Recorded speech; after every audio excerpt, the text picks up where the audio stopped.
আমরা সামরিক বাহিনীতে যারা আছি তাদের সামরিক শিক্ষা থেকে আমরা জানি, এখানে পণ্ডিতরা বলেন যে তুমি যখন আহ, একটা সাধারণ শত্রুর সাথে যুদ্ধ করতে যাও তোমার তখন তোমার হিসাবে একরকম, আর তোমার শত্রু যদি ডেসপারেট এনিমি হয় তখন হুম। তোমার স্ট্র্যাটেজিটা অন্যরকম হবে। দুটো ডিফারেন্ট।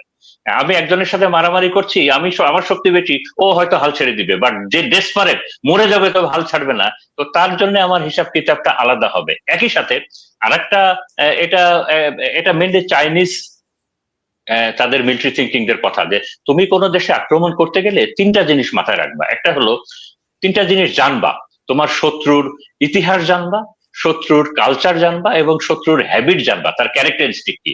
এই তিনটা জিনিস জেনে তারপরে তুমি যুদ্ধ যাবা, কারণ সব দেশের কালচার এবং ক্যারেক্টারিস্টিক একরকম না। পৃথিবীতে অনেক দেশ আছে, সুইডেন, সুইজারল্যান্ড এরকম, যে তারা বিভিন্ন বড় দেশ আক্রমণ করলে তারা বলেছে যে ভাই তোমাদের শক্তি বেশি, আমরা তোমাদের অনুগত থাকবো, তোমাদের টার্মস এন্ড কন্ডিশনে মেনে চলবো, আমাদেরকে আমাদের জিনিসপত্র ধ্বংস করো না। বাট আবার অনেক দেশ আছে, এই প্যালেস্টাইনের মতো, আবার এই আপনার এই ইসের মতো, ইরানের মতো, কিংবা আফগানিস্তানের মতো, স্পার্তান যেটা ওল্ড গ্রিকে ছিল, এরকম যে আমরা মরে যাব তবুও স্যারেন্ডার করবো না। তো